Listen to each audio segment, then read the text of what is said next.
وذكر فإن الذكرى تنفع المؤمنين.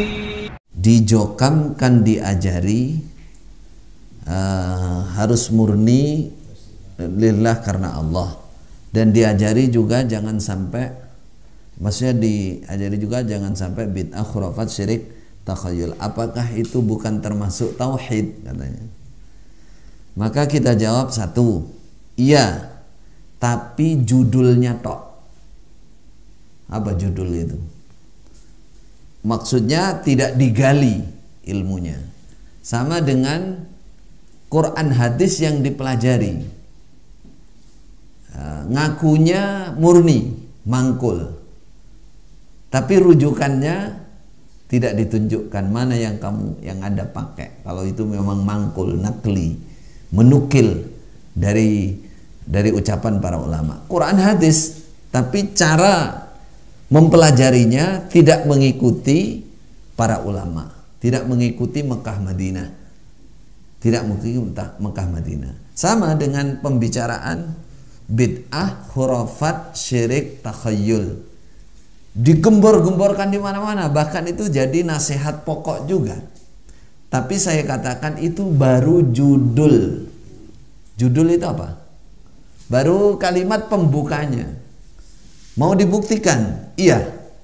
Coba setelah kita ngaji akidah ini, beberapa kitab tauhid, pernahkah kita dulu mengenal apa itu syirik, tauhid rububiyah, uluhiyah, asma wa sifat, sehingga nanti akan terjadi syirik di dalam rububiyah, terjadi syirik dalam uluhiyah, terjadi syirik dalam asma wa sifat.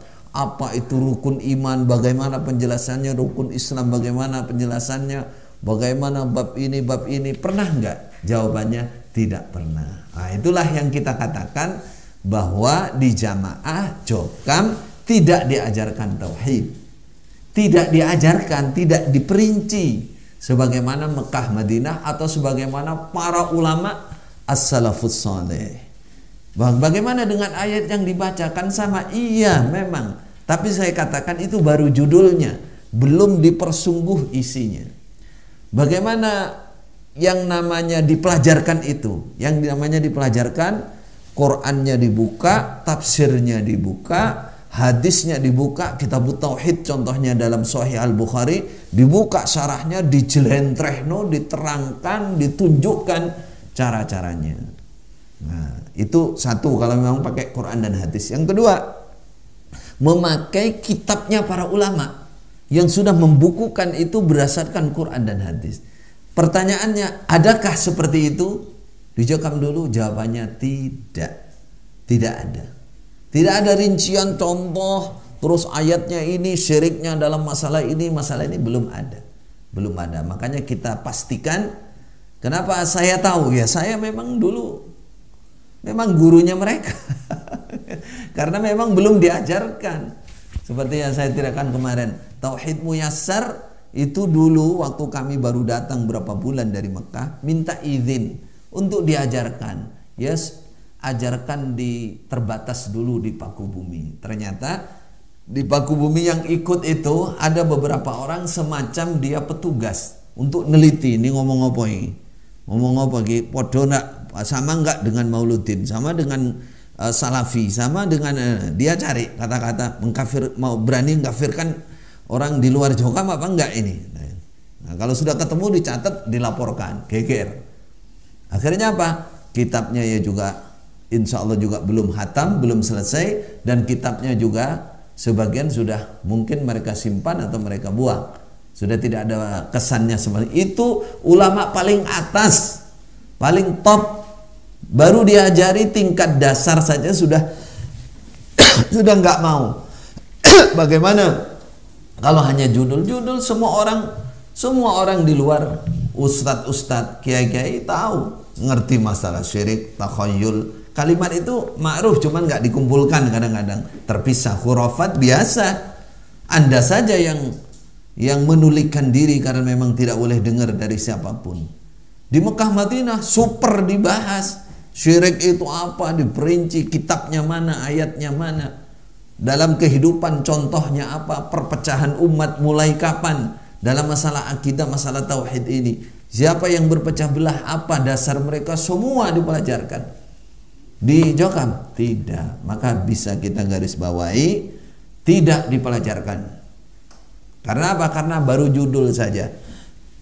Baru judul saja. Mau bukti kedua? Bukti kedua, karena tidak diajarkan, tidak diperinci, akhirnya tetap terjadi bid'ah-bid'ah itu. Dan tidak ngerti bahwa yang dilakukan itu bid'ah. Contohnya apa? Dari muamalah misalkan, bab muamalah, sedekah persenan. Masya Allah, masih banyak hal-hal lain. Kalau mau diliti satu persatu bid'ahnya banyak. Memang bukan usolli, bukan nawaitu. Selain dari itu, dikira bid'ah itu hanya beduk kentongan, usolli nawaitu perasaannya. Padahal ada bid'ah akidah. Takfiri itu bid'ah akidah. Besar, itu lebih besar daripada usolli nawaitu beduk kentongan. Di atas itu. Dan kalau Anda ingin tahu, bahkan banyak orang-orang yang menamakan bahwa dia orang lama, penginsap lama bahasanya, awalul mukminin, tapi masih melakukan khurafat, syirik, takhayul. Banyak, saya menjumpai sendiri. Kalau Anda ingin tahu lagi, silahkan nanya kepada orang-orang khusus di atas, di pusat. Masih ada orang-orang yang percaya hari keramat, masih ada orang yang ke Romo Wilis. Insya Allah bertobat apa enggak? Allahu alam. Ke Romo Wilis Kediri, apa itu? Dukun besar.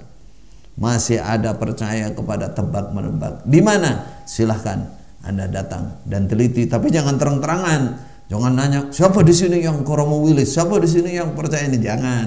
Sampai gerilya tanya, nanti akan ketemu dengan banyak. Dan itu masih sulit dihilangkan. Itu makanya saya katakan, saya pastikan baru judul saja, tidak memperinci ayat Al-Quran, hadis, kemudian membuka kitabnya para ulama. Sebagaimana kita yang mulai belajar ini, kita buka kitab-kitab dari Mekah, apa contoh-contohnya. Itu. Jadi pertanyaan itu sudah jelas ya. Saya jawab dua. Bukti dari kitab dan pelajarannya belum.